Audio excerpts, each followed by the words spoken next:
Bismillah wa salatu wa salam ala rasulullah. Salam alaikum, que la paix soit sur vous.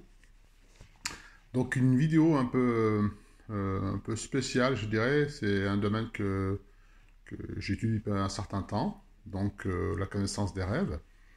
Et selon l'islam, je précise, ce que je dis, c'est en fonction de ma compétence, du moins, pas de romancier, mais d'explication des rêves, mais surtout sur les bases de la religion musulmane. Euh, Sinon, je ne peux pas me permettre de donner un sens, ou du moins, plutôt une interprétation. Donc, qu'est-ce que c'est le rêve? L'importance du rêve en islam? Et est-ce que le prophète sallallahu en parle? Est-ce que le Coran en parle? C'est ce que nous allons voir. Puis peut-être par la suite, je donnerai quelques définitions de certaines choses, mais on va d'abord commencer par ça. Alors, le rêve en islam est primordial. D'abord, le prophète, alayhi salatu wassalam, il dit la prophétie est de 46, je dirais, étapes, et une de ces étapes est la 46e est le rêve. Et Allah, subhanahu wa ta'ala, il nous dit dans le Coran, sanurikum fi manamikum, nous vous montrons dans vos rêves. Le manam, c'est le rêve. Alors, c'est important à savoir parce que cette relation qu'il y a avec ce qu'on appelle le monde parallèle, souvent quand l'âme quitte le cœur, elle rentre dans le monde de Balzakh. On a appelé ça le monde de Balzakh.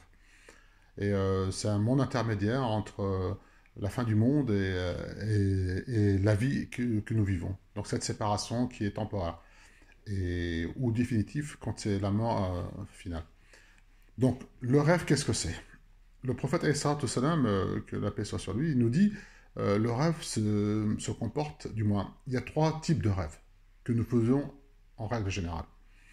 Alors le premier rêve peut venir de ce que nous avons fait de la journée, ou ce que nous aimerions avoir, ou ce que nous détestons, ce qui nous a fait peur. Ce qu'on appelle l'insoufflement de nefs. Ce que nefs, c'est les envies, ce que nous avons envie, nos passions, ce que nous détestons, etc. Et ce que nous faisons dans la journée, ça peut refléter dans le rêve la nuit venant, la nuit ou dans une sieste. Ça peut avoir une incidence sur le rêve. Donc il y a cette partie-là.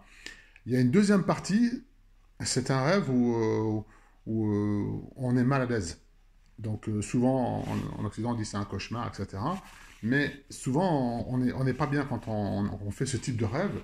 On est vraiment mal à l'aise, on ne comprend pas bien le sens, des fois ça nous fait peur, ça nous donne de l'inquiétude. Et souvent c'est un rêve démoniaque, donc un insufflement du démon, shaitan. Et c'est le deuxième type de rêve. Et puis il y a le rêve qui est clair, net, précis. Pardon, je reviens sur la deuxième partie du rêve, qui est le rêve sous influence démoniaque. Souvent, ce rêve-là, il nous fait peur, mais par exemple, vous vous retrouvez dans un avion, l'avion il tombe, mais en même temps, quand il tombe l'avion, vous êtes retrouvé dans une île sur un éléphant, et après il y a quelqu'un qui vous pourchasse, etc., etc., etc. Donc, bien sûr, il faut connaître la genèse de la personne, parce que tous les rêves, ils sont en fonction de la personne qui les raconte, et ça c'est important, le lieu, l'époque, etc., et les saisons aussi. Donc le deuxième rêve, c'est ça. Le troisième rêve, qui est l'âme rencontre un ange envoyé par Allah, et cette âme, cet ange va lui révéler un rêve qui est précis, qui a un début, un milieu, une fin, une histoire très précise, souvent apaisante en règle générale, mais l'histoire elle est claire. Et souvent quand l'histoire elle est claire, c'est-à-dire qu'il y a un début, un milieu, une fin, à ce moment-là, ben, on voit que ça vient d'Allah. Par exemple, un jour un frère il m'a raconté, il s'est vu dans un bus, et dans ce bus, il était accompagné d'un ami à lui. Et à un moment donné, il y a une forme, pas humaine, mais une forme qui était sous un drap, qui est une sorte de drap en lin, qui leur dit bah, allez, descendez, vous êtes arrivés, vous allez voir le prophète. Et ils descendent du bus, ils rentrent dans une pièce, et ils voient le prophète assis. Donc, le rêve, il est précis. Il y a un échange, etc. À la fin de la visite, on dit bah, maintenant c'est fini. Ils se lèvent, ils sortent, ils se retrouvent dans la ville de Médine, dans la ruelle de Médine. Et là, il rencontre une personne, cette personne lui dit t'as été voir le prophète de cette façon-là, etc. Donc le rêve, il est précis. Il y a un début, fin. Et ça, c'est un rêve émanant du Créateur, subhanahu wa ta'ala, à travers un ange. Donc, voilà les trois types de rêves que nous pouvons voir. Alors, dans le monde occidental, la psychanalyse, et notamment freudienne qui a pourri toute cette société, donne d'autres types d'explications. Moi, ces explications ne m'intéressent pas du tout. Ben, l'islam est très précis là-dessus. Et nous avons des preuves vraiment. Par exemple, l'appel à la prière, c'est lors de plusieurs compagnons qui ont fait le même rêve. Le prophète, il ne savait pas comment appeler les gens à la prière. Et les gens disent, ben, on fait comme les juifs, on souffle dans la corne. On fait non, non, on tape dans. On fait claquer les cloches. Et le prophète, il ne voulait pas, il voulait aspirer à autre chose. Jusque le matin, le prophète il avait toujours l'habitude de dire aux gens, dites-moi si vous avez fait un rêve, racontez-moi votre rêve. Et lui, il expliquait le rêve. Et donc, les gens il y avait d'abord un compagnon qui dit, ah, Rasulallah, j'ai vu qu'on faisait l'appel à la prière de cette façon. Puis un autre dit, mais j'ai vu la même chose. Et donc, ils ont appliqué cette chose-là. Et le prophète, ça ressemble dans un verset du Coran, il a dit, Wasadaqta ru'ya. Et tu as pris pour vérité le rêve qu'on nous a entendu. Certes, tu retourneras à la Mecque. Et donc, et Allah lui a donné la victoire.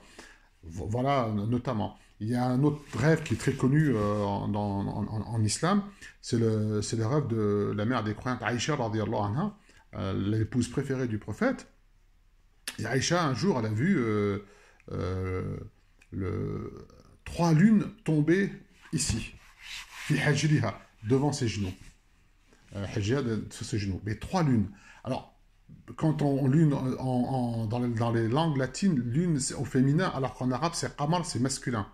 Et c'est inversé. Le shams, derrière les langues sémitiques, shams, qamar, c'est inversé par rapport aux langues grecques et notamment latines. Et c'est pour ça que quand quelqu'un me raconte un rêve en français, je l'interprète toujours d'abord en arabe, et après je donne le sens en fonction de la personne, de l'époque et de la saison. Donc, c'est important. Donc, la mère d'écran, elle voit 3 lunes tomber devant ses genoux.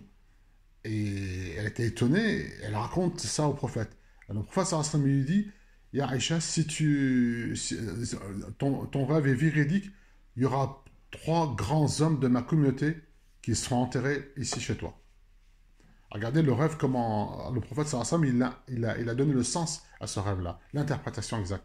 Et effectivement, là où est enterré le prophète, et Abu Bakr et Omar, c'était là où vivait Aïcha.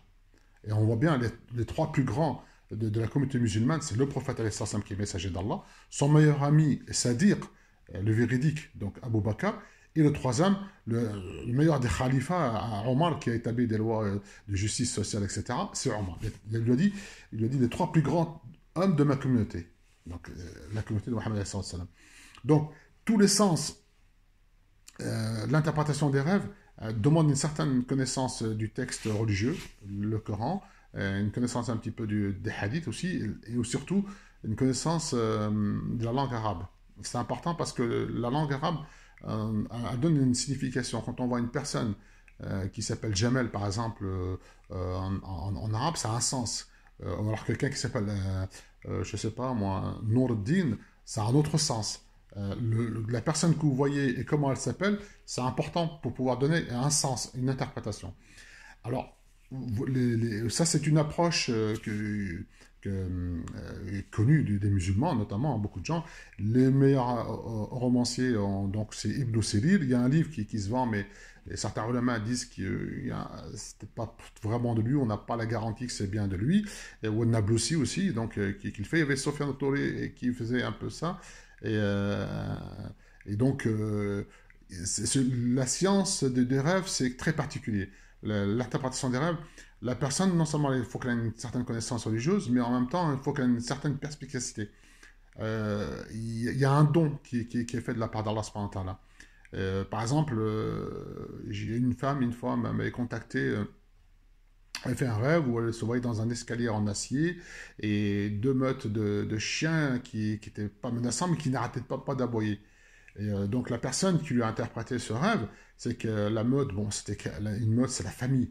Donc, dans d'autres circonstances, ça aurait été peut-être autre chose, mais vu la personne, vu la sensibilité de cette femme, la personne lui a interprété qu'elle avait une querelle avec cette famille, mais qu'elle était dans un endroit solide, parce que des escaliers en fer, c'est quelque chose de solide. Allah a dit, nous avons fait descendre le fer, il y a un bien fait dedans et et un mal fait dedans. Il y a quelque chose qui est terrible pour les humains. Mais c'est quelque chose de bien. Donc, et en fin de compte, au bout de 15 jours, la femme avait rappelé, et elle s'est dit, ouais, elle s'était réconciliée avec ses sœurs. Donc, la chose était véridique. Et comment dirais-je, le rêve ne peut pas s'expliquer comme ça. C'est pas n'importe qui peut expliquer un rêve, et surtout ne racontez pas vos rêves à n'importe qui. Le prophète dit racontez-le à ceux qui n'ont pas de jalousie dans leur cœur, donc ils n'ont vraiment pas de jalousie, qu'il y a des gens qui ne vont pas vous envier, et surtout à des gens qui ont la compétence, et de préférable. Parce que le rêve, Rasul sallallahu alayhi wa sallam, le messager, il dit il est attaché comme à une bourse attachée à la patte d'un oiseau. Méfiez-vous à qui vous allez dire votre rêve, parce que lui, il va la délivrer selon sa connaissance. C'est-à-dire qu'il va l'ouvrir, elle va tomber selon sa connaissance. Donc, c'est pas que n'importe qui peut faire l'interprétation des rêves. Par exemple, je peux donner d'autres exemples. Je ferai peut-être une série comme ça sur les rêves. Quelqu'un qui voit le ciel, etc. Et donc, la personne, une fois, elle m'avait appelé, et cette personne se voyait dans une maison qui n'était pas très, très lumineuse. Et quand il sort, il descend, il fait des escaliers, il y a 3 marches.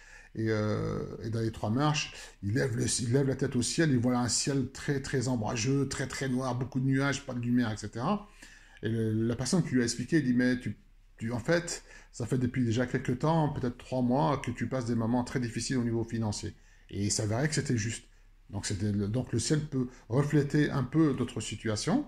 Et par contre, quand quelque chose tombe du ciel, c'est totalement différent. Quand c'est la neige qui tombe du ciel, quand c'est la pluie, quel type de pluie, c'est une autre signification. Notamment. Quelqu'un qui se voit, par exemple, à l'intérieur d'une voiture. Quand c'est une femme, souvent, quand c'est une femme qui conduit, c'est une femme qui a décidé de prendre sa vie en main, et qui délaisse à une partie de ce qu'on peut appeler la tradition, et c'est une femme qui a décidé de prendre sa vie en main. Après, ça dépend de la femme, ça dépend du milieu où elle vit, ça dépend de sa connaissance, donc on ne peut pas interpréter systématiquement. Donc il faut vraiment, quand les gens donnent des sens aux rêves ou interprètent, c'est en fonction de la personne, et c'est très important de discuter avec elle. Voilà, parce que Ibn Sirin, notamment dans des hadiths qui est connu sur lui, deux hommes font le même rêve. Un lui dit, toi, ben, ton rêve, il va t'amener à la Mecque. Et le deuxième, il a fait le même rêve que le premier. L'autre, il dit, toi, crains Allah parce que tu risques de payer cher ce que tu es en train de faire.